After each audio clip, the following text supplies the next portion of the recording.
Ça demande, Loïc, bonjour, explication. Ah oui, bah oui. D'accord. Oui, parce que je me suis dit que vous alliez être frustré pour ces vacances de ne pas pouvoir partir C'est vrai. un peu plus loin que l'Hexagone. Et l'idée, c'est qu'on s'est dit, pourquoi partir loin quand on peut Rester. goûter des choses de l'autre bout du monde, mais chez nous. C'est ça l'idée. Alors là, on est allé en Bourgogne, on est allé à Courban. Regardez, vous allez voir sur la carte, on est en Côte d'Or, on est en Bourgogne, voilà. Et on n'est pas très très loin de Beaune, un territoire où il y a quand même de bonnes choses, normalement. Il y a des vignobles. Voilà. Hein. Et ce qui est intéressant, c'est que là, on a rencontré un Japonais, un Japonais, qui est tombé en amour pour ce territoire. Mais quand je vous dis en amour, c'est vous avez presque 15 ans. C'est drôle qu'il parce est que là-bas. l'expression tomber en amour, c'est québécois. C'est vrai. Donc c'est là ce matin, c'est cosmopolite. Hein. Un japonais en C'est ça, Bourgogne avec exactement. une touche Oui, de Québec. petite poutine le matin, c'est pas C'est mal vrai, aussi, mais c'est c'est plus vrai. québécois.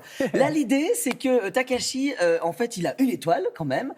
Il a une brigade composée essentiellement aussi de Japonais. Et ce qui est intéressant, c'est qu'on peut se dire, mais pourquoi tous ces Japonais viennent en France? Il y en a beaucoup dans les cuisines de chefs étoilés. Parce qu'en fait, il y a un vrai lien entre nos deux cuisines. Nos cuisines sont diamétralement opposées, mais en même temps, elles se parlent parce que on aime les plats, on aime les menus avec plusieurs étapes. Et on le retrouve aussi, ça, au Japon, dans les menus. Et puis, on cuisine la viande, les poissons. C'est un régime assez varié, comme en France. Donc, en fait, finalement, il y a beaucoup de choses qui nous sont en commun. Et c'est ça qui est intéressant. Et alors, avec lui, on a travaillé un poisson, tenez-vous bien, l'anguille, qui est vraiment quelque chose qu'on cuisine beaucoup au Japon. Et ce qui est intéressant, c'est qu'au Japon, le poisson arrive frais. Mais quand je dis frais, c'est très frais, puisqu'il est vivant jusqu'au dernier moment dans la cuisine. Souvent, dans certains restaurants, vous choisissez votre poisson dans l'aquarium. Et voilà, l'idée, c'est d'avoir un poisson extrêmement frais. Et regardez, on est allé avec lui, et pas très très loin de la bataille d'Alésia. Je sais que vous en avez parlé pendant la revue de presse. Ah oui, la tout à bataille l'heure. d'Alésia. La bataille d'Alésia, c'est là-bas aussi. Vous allez comprendre pourquoi.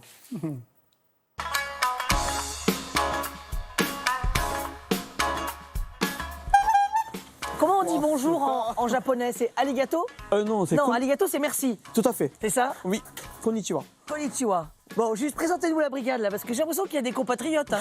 Oui, tout à fait, un petit peu, oui. Donc, chef pâtissier Sae, pâtissière Mai, Ryohei cuisinier, Sakuma cuisinier et Sandra, Ah, pâtissier. une compatriote à moi. Tout à fait. Oui, Takashi est amoureux de la France, mais surtout de la Bourgogne. Voilà 18 ans qu'il la cuisine. C'est la plus belle des régions de France? Appelle-moi, oui. Ah oui.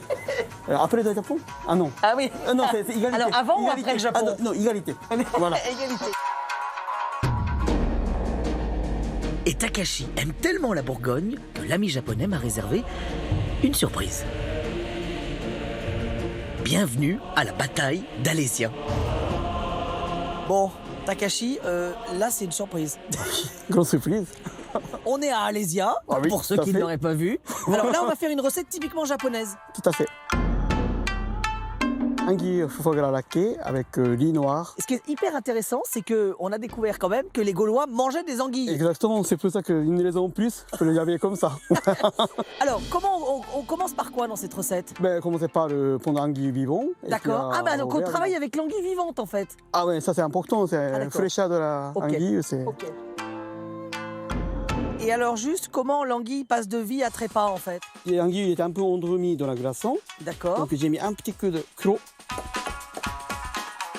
Ça c'est dans la tradition japonaise. tradition japonaise. C'est le meilleur résultat, le chair il est bien ferme et puis quand c'est cuit il est bien fondant. Et là, alors là, on va faire... En fait, c'est des brochettes, c'est ça? Tout à fait, on met des brochettes pour garder la forme, pour le cuisson, tenir la cuisson.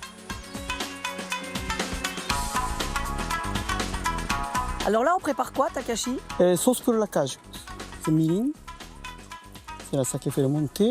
Ah, il est fermenté. Oui, fait le monter D'accord. un peu de sucrosité. Ça veut dire qu'il va être quoi, un peu comme du vinaigre ou Non, non, c'est plutôt à côté un petit peu donner de sucre, un petit peu de cassonade, un peu de miel de la région et sauce soja.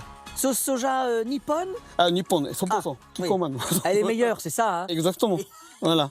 Il y a quelle d'ailleurs? Ah oui, oui, ouais, de toute façon, voilà, c'est unique.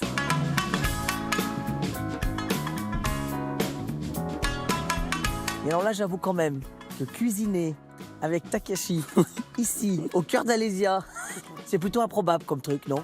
C'est immense, c'est chaud. C'est tous les jours comme ça chez vous? ou Ah pas non, bah, pas dire, heureusement, c'est pas tous les jours. Je précise que c'est une idée de Takashi hein, quand même, hein, qu'on soit dans cette tenue. Hein. Takashi, Oui. merci, c'était merveilleux. C'est moi qui remercie.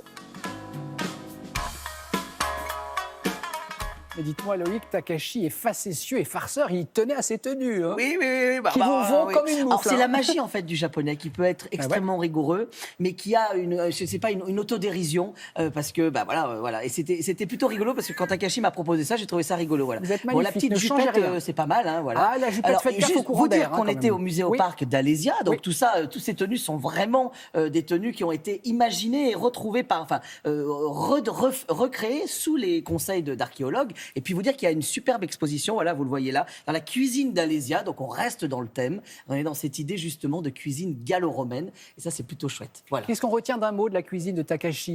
La cuisine de Takashi, en fait, ce qui est intéressant, c'est que justement, il y a un croisement entre tout ce background et cette connaissance qu'il avait, lui, du Japon, Ouais. sa culture, et en même temps, une cuisine avec des escargots de Bourgogne qui revisitent. Et on est vraiment dans une cuisine extrêmement généreuse. Il y a certaines choses qui sont très rigoureusement françaises, et puis d'autres qui sont dans les croisements. Et c'est vrai que là, l'idée de l'anguille qu'on va tuer avec un clou dans l'œil, Oui, en alors fait, ça, ça peut paraître un peu étrange, mais bon, Ouais. ça, c'est la culture japonaise. Ouais. Et la culture japonaise, elle est de garder le poisson vivant jusqu'au dernier moment. Mmh. On a aussi cette culture de l'ikejeme où on tue les poissons avec une petite aiguille on va qui s'arrêter permet là. justement, Ah bon. qui permet de respecter le poisson Ah bon. et de ne pas du tout le malmener comme on pourrait le faire quand on lève les filets très très vite dans les bateaux. Merci des choses comme beaucoup, ça. Loïc. Voilà. On va saluer Takashi. Bravo et merci, Takashi, du côté de la Bourgogne.